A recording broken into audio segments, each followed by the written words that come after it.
Assalamualaikum warahmatullahi wabarakatuh. Bismillahirrahmanirrahim. Alhamdulillahirabbil alamin. La ilaha illallah wahdahu la syarikalah, lahul mulku wa lahul hamdu wa huwa ala kulli syai'in qadir. Asyhadu an la ilaha illallah wa asyhadu anna Muhammadan abduhu wa rasuluh. Allahumma salli ala Muhammad wa ala ali Muhammad kama sallaita ala Ibrahim wa ala ali Ibrahim fil alamina innaka Hamidum Majid. Alhamdulillah, sahabat percikan iman yang Allah muliakan, dengan izin Allah Subhanahu wa Ta'ala, tiap hari Senin kita membahas tafsir yang ada di tangan saya. Ini namanya tafsir Al-Hikmah, sahabat-sahabat sekalian, ya. Dan hari ini kita akan meneruskan pembahasan surat Al-Buruj. Surat Al-Buruj ayat 17 sampai terakhir nanti. Siapkan Qurannya karena nanti akan saya tunjukkan ayat-ayat yang ada korelasi dengan pembahasan surat Al-Buruj ayat ke-17 dan seterusnya. A'udzubillahi minasyaitonirrajim. Hal ataka hadithul junud. Sudah sampaikah kepadamu tentang bala tentara yang menentang Fir'aun wa Thamud, yaitu Fir'aun dan Thamud. Sahabat percikan iman, kalau ingin terasa korelasi dengan ayat yang akan kita bahas, teman-teman yang minggu lalu tidak mengikuti, Anda bisa lihat arsip di Aam Amiruddin Official Channel tentang ayat yang kita bahas sebelumnya, ya, di surat Al-Buruj ini. Di ayat ini Allah berfirman, hal ataka hadithul junud Fir'aun wa Thamud. Sudah sampaikah kepadamu berita tentang tentara penentang, yaitu Fir'aun dan Thamud. Sahabat tercinta yang Allah muliakan, kalau kita baca Quran, Quran itu di dalamnya secara garis besar mengandung 3 hal. Pertama, membahas tentang al-aqaid, keimanan. Apakah keimanan yang benar ataupun keimanan yang keliru. Banyak sekali di Quran pembahasan tentang ciri-ciri iman yang kokoh, ciri-ciri iman yang kuat, bagaimana kita meraih keimanan. Dan juga dibahas iman-iman yang menyimpang itu seperti apa. Itu al-aqaid. Yang kedua, asy-syara'i. Hal-hal yang berkaitan dengan hukum. Sahabat baca Al-Quran tentang hukum pernikahan, hukum warisan, hukum perdagangan, sholat, saum, dan seterusnya. Itu namanya asy-syara'i. Dan yang ketiga, isi Quran itu ada al-qasas, sejarah, kisah, di mana tujuan dari kisah ini agar kita bisa mengambil pelajaran. Karena ketika kita menjalani hidup, boleh jadi nasihat lisan itu sudah sering kita dengar, tapi tidak masuk dalam relung hati kita. Perintah, larangan, itu tidak masuk dalam relung hati kita. Tetapi begitu kita membaca tentang sebuah kisah, ya, misalnya bagaimana Nabi Zakaria yang berjuang ingin punya keturunan. Ternyata di situ dikatakan bahwa Zakaria itu doanya dikabulkan karena dia termasuk orang yang berlomba dalam kebaikan dan tidak pernah berhenti ikhtiar serta berdoa. Nah, ternyata rumus itu didapat dari sebuah perjalanan kehidupan. Kita seringkali berdoa, tapi tidak dibarengi dengan kedekatan kita kepada Allah, tidak dibarengi dengan berlomba dalam kebaikan. Nah, akhirnya Nabi Zakaria dikabulkan doanya karena dia bukan hanya berdoa, tapi dia tunjukkan menjadi pribadi yang selalu berlomba dalam kebaikan. Nah, kita mengambil pelajaran Makanya di dalam Al-Quran, sahabat percikan iman, kita menemukan al-aqaid, akidah, keimanan. Kita menemukan asy-syara'i, hukum-hukum yang berkaitan dengan kehidupan. Dan al-qasas, kisah yang akan menjadi pelajaran bagi kehidupan kita. Nah, ayat yang sedang kita bahas di tafsir Al-Hikmah ini, tepatnya di surat Al-Buruj, hal ataka hadithul junud Fir'auna wa Thamud. Pernahkah sampai kepadamu berita tentang tentara penentang dari Fir'aun dan Thamud? Sahabat tercinta, dalam setiap kegiatan dakwah menyebar kebaikan, kebenaran, pasti ada penentang. Ini pelajaran berharga. Kalau Anda mengadakan majelis taklim, ya, itu akan ada yang menentang. Minimal dia membicarakan di belakang Anda. Wah, majelis taklim. Minimal Anda digosipkan, ya, gitu. Anda membuat kepanitiaan, ya, khitanan massal, kan mulia kan, pekerjaan bagus kan. Itu ada orang yang gitu aja. Ada orang yang menentang, tapi bisa terang-terangan, bisa sembunyi-sembunyi gitu. Anda men-share, ya, kegiatan pagi ini.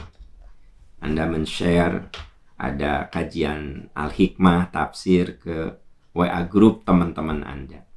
Kan ini sebenarnya kebaikan kan? Artinya mereka mau ikut, boleh, nggak juga nggak apa-apa. Tapi ada yang komennya itu nyelekit. Ya, komennya itu kadang tidak ada kaitan begitu.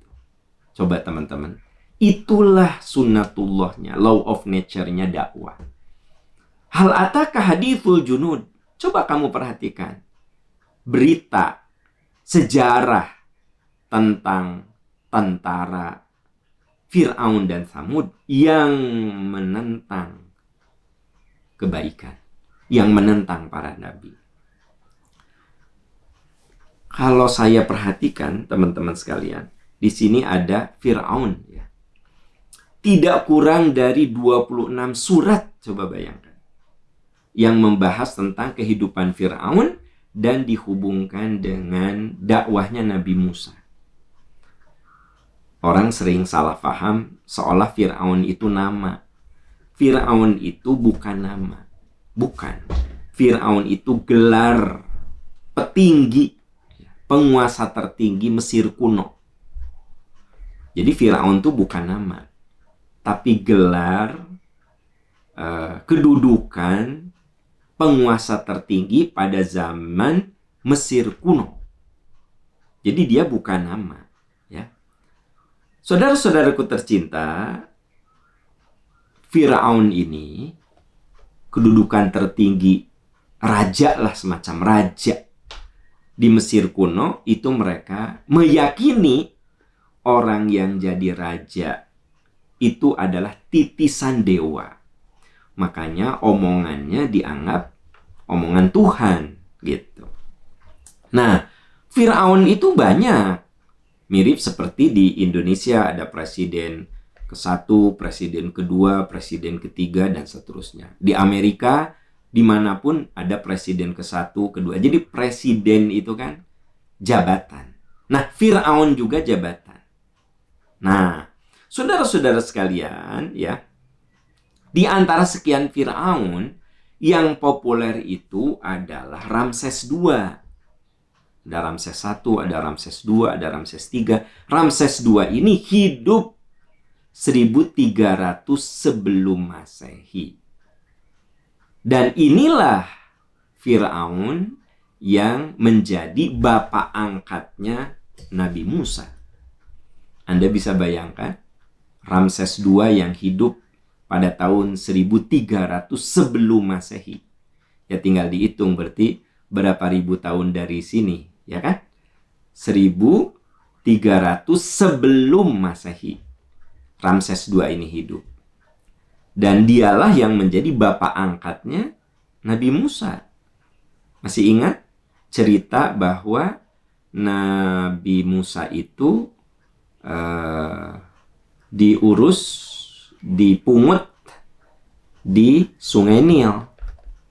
Karena memang saat itu ibunya mendapatkan ilham untuk membuang, tanda petik membuang, ya, daripada anak itu disembelih. Karena saat itu Fir'aun menegaskan semua anak laki-laki Bani Israel harus dibunuh. Daripada dibunuh sama tentara Fir'aun, ya sudah, mendingan dimasukkan ke kotak, ditempatkan di Sungai Nil. Apa yang terjadi? Sungai Nil itu nyambung ke istana Fir'aun. Nah, di antara istrinya Fir'aun ada yang sedang berjalan-jalan di sekitar Sungai Nil. Dan dia melihat kotak. Ternyata itu bayi. Dan istrinya Fir'aun yang dikenal dengan Asiyah jatuh cinta. Dan minta kepada suaminya untuk tidak membunuhnya. Tentu saja Fir'aun memberikan sejumlah persyaratan. Boleh tidak dibunuh, tetapi kudu dididik dengan didikan kerajaan. Makanya Nabi Musa itu orang Yahudi, ya Bani Israel, yang lolos dari program pembunuhan massalnya Fir'aun. Dan yang paling dahsyat, justru Musa lah yang dibesarkan oleh Fir'aun. Padahal di kemudian hari Musa lah yang menghancurkan kerajaan Fir'aun. Begitulah ketika Allah membuat satu rencana. Ya. Saudara-saudaraku tercinta, nah, Nabi Musa alaihissalam diperintahkan oleh Allah untuk mengingatkan ayah angkatnya. Nah, yang namanya manusia itu makhluk yang seringkali punya rasa terima kasih, hutang budi gitu. Karena itu ketika Nabi Musa disuruh oleh Allah untuk mengingatkan Fir'aun yang tidak lain adalah bapak angkatnya, berat hati Nabi Musa. Dan ketika Anda harus mengingatkan orang yang banyak jasa dalam kehidupan Anda, percayalah, lidah kita itu, lisan kita itu berat untuk bicara. Ya nggak sih? Makanya Nabi Musa saat mau menghadap ke bapak angkatnya, yaitu Fir'aun, dia berdoa, Robbi shrah li sodri, wa yassir li amri, wahlul uqdatam min lisani. Ya Allah, lapangkan hatiku, buka hatiku, supaya aku tidak merasa sempit.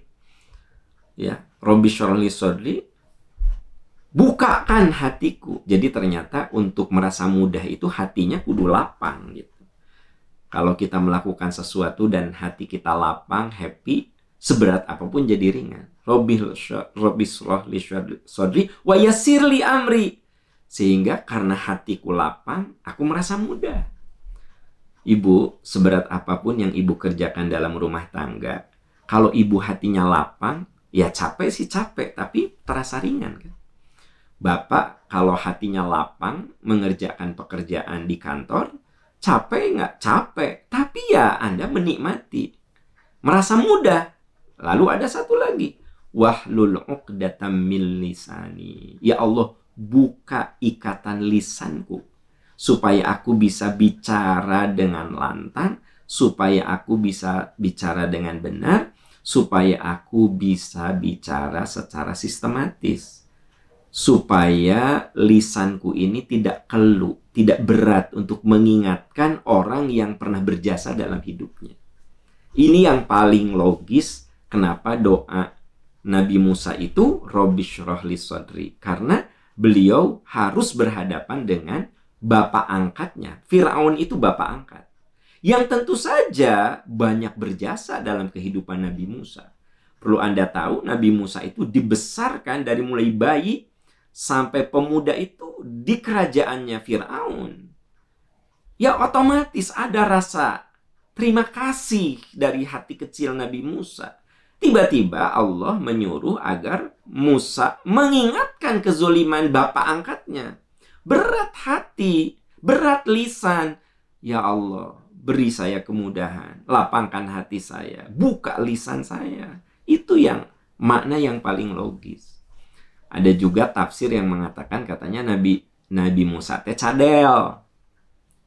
Jadi Nabi Musa tuh kalau ngomong cadel, nggak bisa bilang R ya. Nanti kalau Nabi Musa mengingatkan Fir'aun terus cadel, pasti ditertawakan. Jadi katanya Nabi Musa berdoa agar tidak cadel. Nah, kalau menurut saya ya itu sah-sah saja sih orang mengambil kesimpulan seperti itu. Tapi menurut saya yang paling logis itu. Coba Anda pakai logika yang jernih gitu kan. Coba, misalnya saya dapat jasa dari Anda. Anda tuh nolong saya. Banyak dari kehidupan saya tuh ditolong sama Anda. Tiba-tiba saya kudu ngingetin Anda. Anda ini salah. Coba, berat nggak lisan saya? Walaupun saya bisa bicara dengan lancar, tapi lisan saya berat untuk mengingatkan Anda. Kenapa? Karena Anda orang yang paling berjasa dalam hidup saya. Saya diberi rumah sama Anda, diberi kendaraan sama Anda, disekolahkan sama Anda. Ya nggak? Saya diberi kehidupan oleh Anda, tiap bulan saya dapat gaji dari Anda. Gede lagi. Tiba-tiba Anda keliru, saya harus mengingatkan Anda. Lisan saya berat. Lisan saya itu susah untuk mengingatkan Anda. Itu yang dirasakan oleh Nabi Musa. Makanya beliau bilang, Rabbi shrah li sadri wa yassir li amri wahlul 'uqdatam min lisani. Ya Allah, buka ikatan lisanku. Sekalipun Fir'aun itu berjasa dalam hidup saya. Saya pernah diangkat anak oleh dia. Saya dibesarkan oleh dia. Saya dididik oleh dia. Tapi dia salah. Ya Allah, buka lisan saya. Agar saya tidak keluh. Gitu. Agar saya bisa fasih berbicara. Nah, itu kan lebih logik. Kalau menurut saya lebih masuk akal lah. Ya. Jadi bukan karena Nabi Musa teh cadel, karena cadel jadi nggak doa gitu. Nah, jadi sebenarnya tidak ada kaitan dengan cadel, saudara-saudara. Apa ya cadel bahasa Indonesianya ya? Jadi pokoknya ngomongnya nggak bisa lancar gitu. Oke.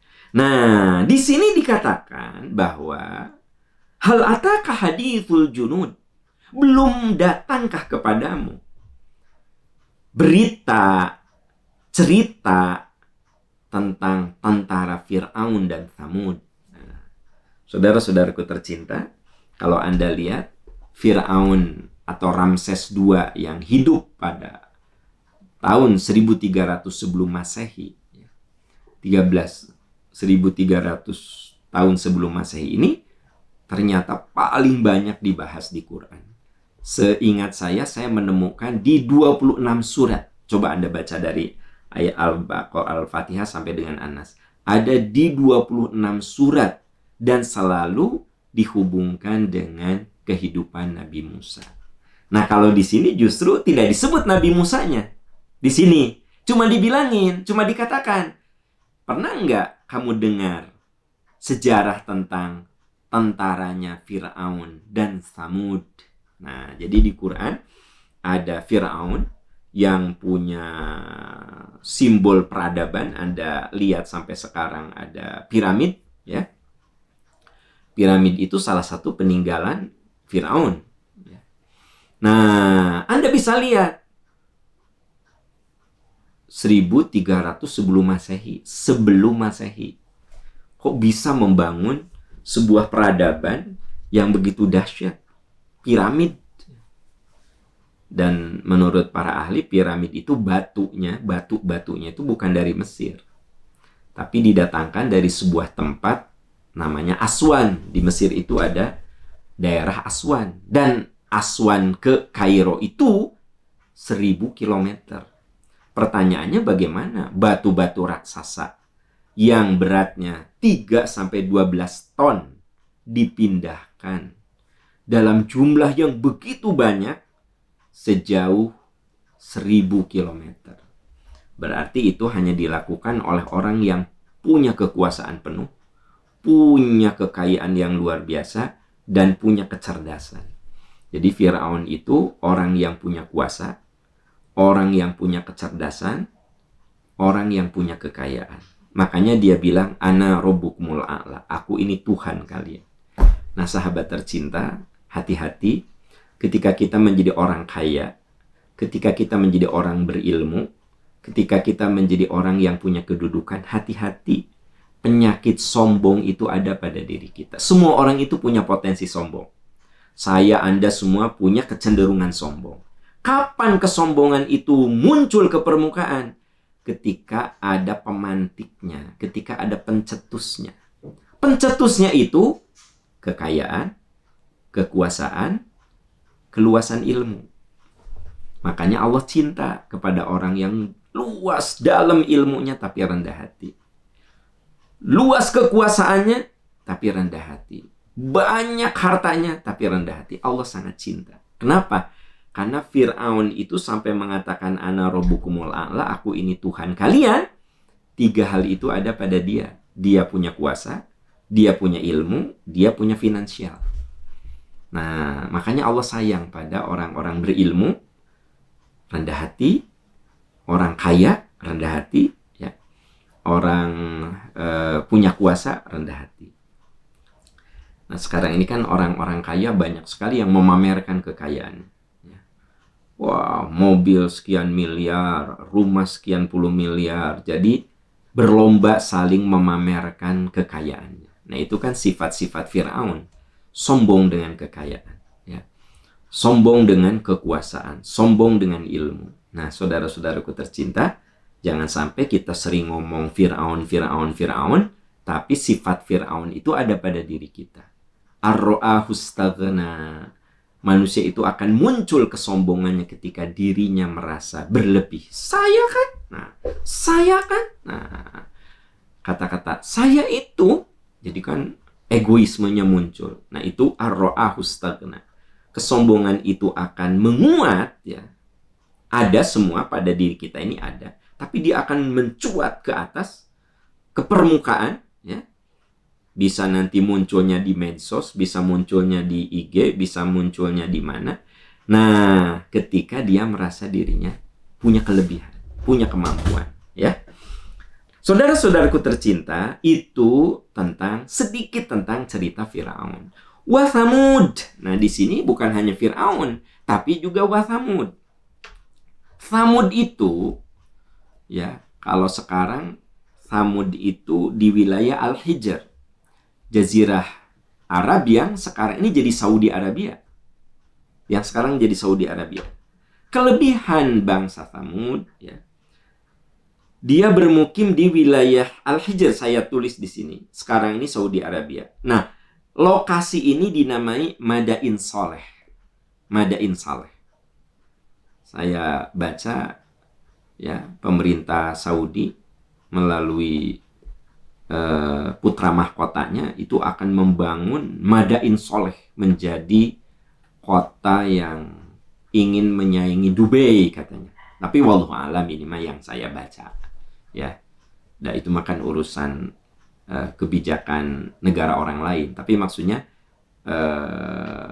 putra mahkota itu akan membangun Madain Soleh. Jadi Madain Soleh itu bekas peninggalan Thamud, ya, Raja Thamud. Nah, itu akan diubah menjadi sebuah kota yang dahsyat, yang hebat. Direncanakan ingin mengalahkan Dubai, katanya, ya. Udahlah, itu bukan urusan kita. Cuma saya ingin cerita sama Anda. Nanti kalau Anda dengar Madain Soleh, Madain Soleh. Nah, Madain Soleh itu tempat kaum Thamud. Dia punya kehebatan apa? Gunung-gunung batu diubah menjadi istana-istana. Jadi kan Anda tahu kalau di Saudi Arabia itu benar-benar tandus kan begitu, ya. Nah, di daerah Madain Soleh itu bukan sekedar tandus, tapi di situ ada gunung-gunung batu. Nah, gunung batu itu diubah menjadi istana-istana kerajaan yang luar biasa sekali hebatnya. Nah, Allah berfirman, coba kamu renungkan. 2 raja itu, Fir'aun dan Thamud, dengan tentaranya, dua-duanya diluluh lantahkan oleh Allah Subhanahu wa Ta'ala. Jadi sehebat apapun orang punya kuasa, tapi kalau Allah menghendaki hancur luluh, maka itu hanya tinggal sejarah saja. Makanya saudara-saudaraku tercinta, kita ini kan hidup untuk meninggalkan sejarah. Kenapa sih saya selalu mengajak teman-teman semua berbuat sesuatu supaya jadi sejarah indah kalau kita sudah tidak ada sebenarnya. Ya, saya mengajak teman-teman untuk berwakaf pembangunan masjid, berwakaf untuk renovasi masjid, berwakaf untuk renovasi madrasah, kemudian berwakaf produktif atau infak produktif untuk memberikan beasiswa, membangun kader-kader dakwah, kader-kader umat. Apa coba? Karena saya dan Anda itu pada akhirnya akan meninggalkan sejarah. Ya nggak sih? Kalau Tsamud dan Fir'aun itu kan selalu sejarahnya sejarah yang dibicarakannya sisi kezolimannya, sisi keserakahannya, sisi kesombongannya. Ya nggak sih? Nah, saya dan Anda, kira-kira kalau sudah tidak ada, sisi apa yang akan muncul di pikiran anak-anak kita, keluarga besar kita, dan teman-teman kita? Apa? Kalau misalnya disebut nama Anda, nama saya, dan kita sudah meninggal. Anda meninggal, saya sudah meninggal. Disebut nama kita. Ya, kira-kira apa yang muncul dalam pikiran anak-anak kita? Yang muncul dalam pikiran teman-teman kita? Yang muncul dalam pikiran lingkungan kita? Apakah positif atau negatif? Itu dibangun sekarang. Makanya Nabi Ibrahim mengatakan, waj'alli lisana sidqin fil akhirin. Ya Allah, jadikan saya bahan pembicaraan baik kalau saya tidak ada. Kenapa Nabi Ibrahim mengatakan, ya Allah, jadikan saya bahan pembicaraan baik? Karena di dalam ayat ini diceritakan, hal ataka hadithul junud Fir'aun wa Tsamud. Kamu pernah dengar nggak cerita tentang Fir'aun dan Tsamud? Nah, berarti kan pada akhirnya kalau kita sudah meninggal, itu akan dibicarakan sejarah perjalanan kita. Balil ladzina kafaru fi takdzib. Memang orang kafir itu suka mendustakan. Nah, jadi ciri khas dari kekufuran itu mendustakan, meremehkan, menghinakan. Ya, salah satu bentuk kekufuran itu meremehkan. Nah gitu ya. Bapak, Ibu, masjid kita ini sudah banyak yang bocor. Mari kita sisihkan rezeki kita. Insya Allah sebelum Ramadan kita akan merenovasi masjid. Renovasi. Nah, jadi dilecehkan. Padahal orang itu kan niatnya bagus. Ya enggak? Kalau niatnya bagus, dukung gitu. Apapun dukung. Bapak Ibu, di bulan Rajab ini ya, mari kita kumpulkan rezeki kita. Insya Allah di masjid ini akan diadakan khitanan massal. Alhamdulillah anak-anak yang akan dikhitan ada 10 orang. Ya, itu kan baik ya. Tapi ada orang nyinyir gitu. Nah gitu. Khitanan massal apa sih? Itu tidak mendidik, itu membuat dia bergantung sama kita tuh. Nah, jadi omongannya itu nyinyir gitu. Nah, itu fit takdzib. Ciri orang yang mendustakan tuh kayak begitu. Ya. Diajak pengajian, nyinyir. Diajak berwakaf, nyinyir, ya kan gitu. Jadi orang tuh julid gitu. Nah, itu fit takdzib. Balil ladzina kafaru fit takdzib. Jadi ada orang yang kecenderungannya itu mendustakan, memberontak, membantah. Bari dia sendiri tidak melakukan sesuatu yang baik gitu. Ya. Nah, beda lagi kalau misalnya ada DKM yang mengadakan program khitanan massal. Nah, lalu Anda punya ide, bagaimana Pak DKM kalau begini. Itu kan bagus. Artinya Anda memberikan ide untuk lebih bagus. Ini mah ada orang yang tekudu disumbang lah. Nanti kita jadi kayak beternak orang miskin kita. Gitu. Jadi ada kesombongannya. Jadi kita kayak beternak orang miskin itu. Ya, bantuin terus, ya kan. Nanti dia ada ketergantungan sama kita. Nggak usah. Nah, teman-teman, itu mental kekufuran. Balil ladzina kafaru fit takdzib. Orang yang kufur dalam hatinya itu suka mendustakan, memberontak begitu. Saya pernah sampaikan sama Anda, kufur itu tidak selamanya murtad, saudara-saudara. Kufur itu ada yang namanya kufur amali. Kufur amali itu kita ngaku muslim, kita ini orang beragama Islam, tapi mengkufuri kebaikan. Kita mengkufuri kemaslahatan. Nah, itu sebenarnya mental kufur gitu. Ya. Balil ladzina kafaru fit takdzib. Anda pikir yang namanya kufur itu selalu murtad? Enggak. Justru lebih banyak yang kufur amali daripada kufur i'tiqadi. Kalau kufur i'tiqadi itu dia pindah agama, itu kufur i'tiqadi namanya. Tapi kalau kufur amali, dia masih mengaku muslim, tapi tipenya itu memberontak kebaikan. Ya. Memberontak, melecehkan, atau nyinyir gitu loh terhadap program-program kebaikan. Nah, itu disebut dengan mental kekufuran. Saudara-saudaraku tercinta, di tafsir ini saya tulis ada 3 ciri orang yang mengkufuri agama. Ya. Jadi mau kufur amali, mau kufur i'tiqadi ya. Tadi saya katakan sama Anda, ada yang disebut dengan kufur amali kan. Kufur amali itu kufur dengan perbuatan. Nah, karakter orang yang kufur, pertama, orientasi hidupnya dunia. Itu ciri khas itu. Zuyyina lilladzina kafarul hayatud dunya wa yaskharuna minal ladzina amanu walladzina taqaw fawqahum yaumal qiyamah wallahu yarzuqu may yasha'u bighairi hisab. Ini teman-teman, sahabat tercinta yang harus diwaspadai.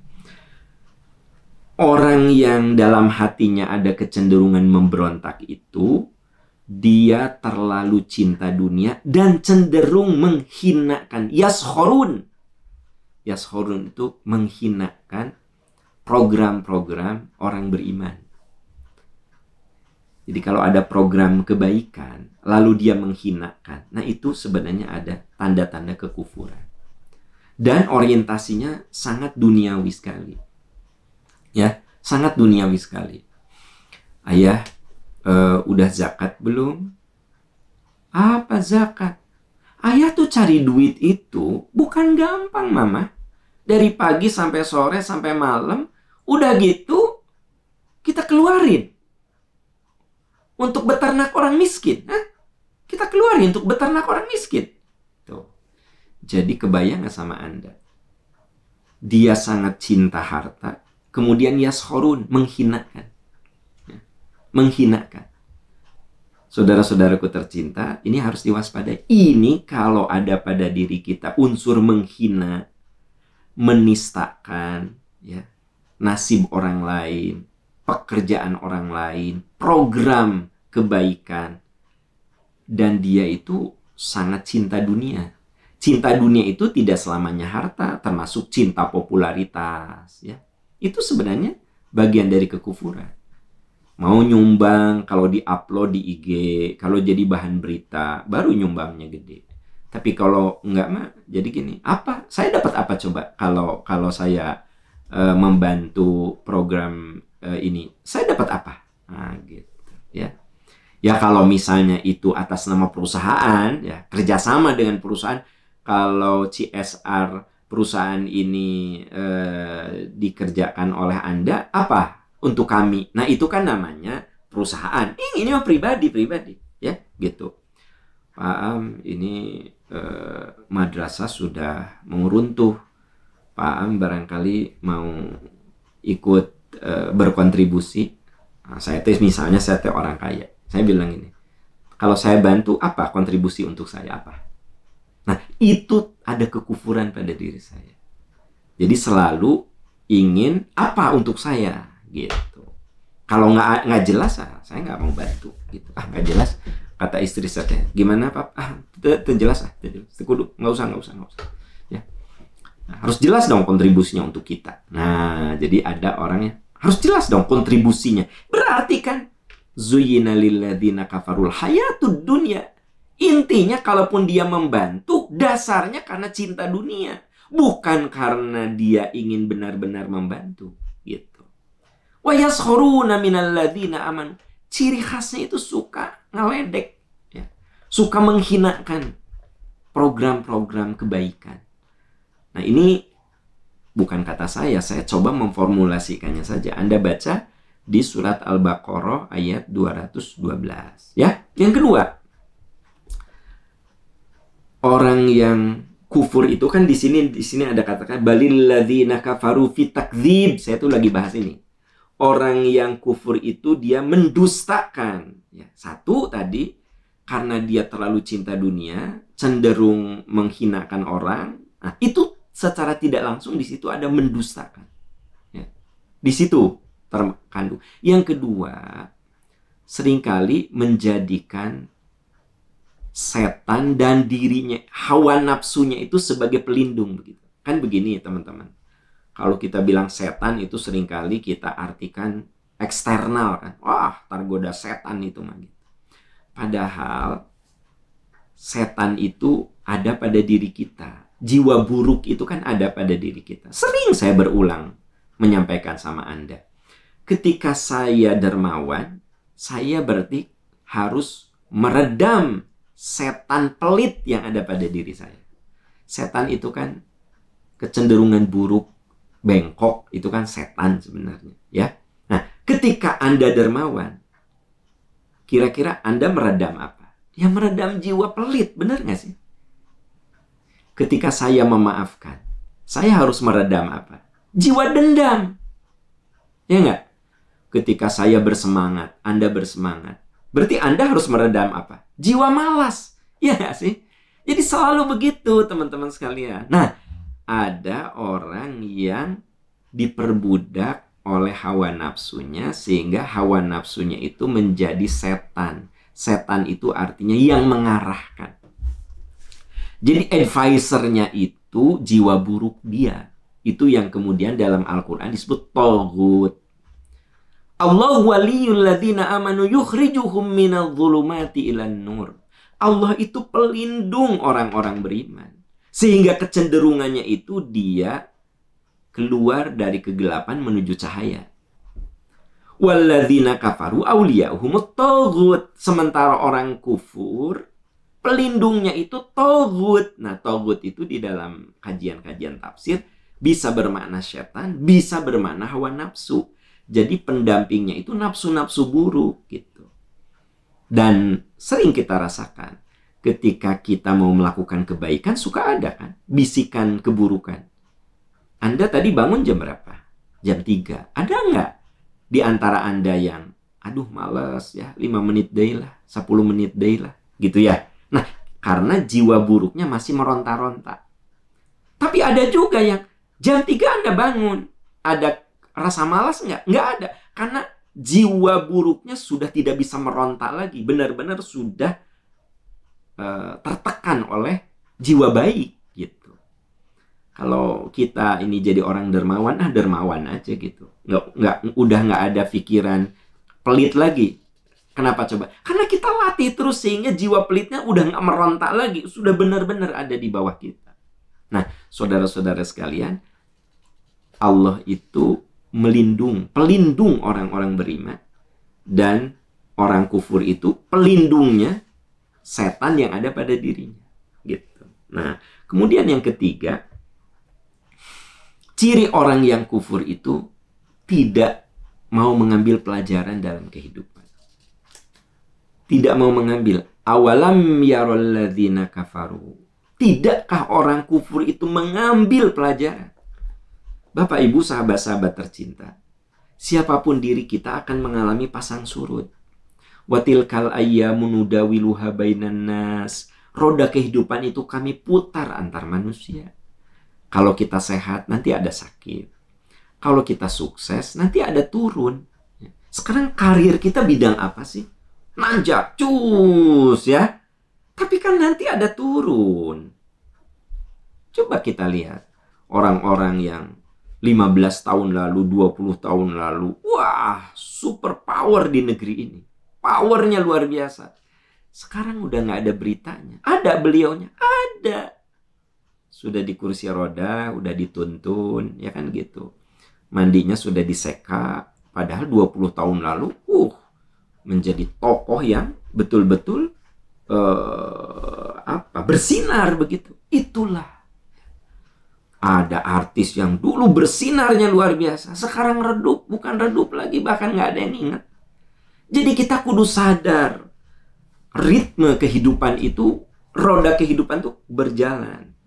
Watilkal ayyamu nudawiluha bainan nas. Roda kehidupan itu kami putar. Makanya ketika kita sedang ada di atas, manfaatkan untuk kebaikan. Sehingga ketika kita ada di bawah, kita nggak menyesal lagi. Karena kita sudah mengisinya dengan kebaikan. Wallahu min waraihim muhit. Allah mengepung dari belakang mereka hingga tidak dapat lolos. Tidak ada alasan bagi kita untuk mengkufuri apa yang Allah ceritakan, apa yang Allah sampaikan. Kenapa?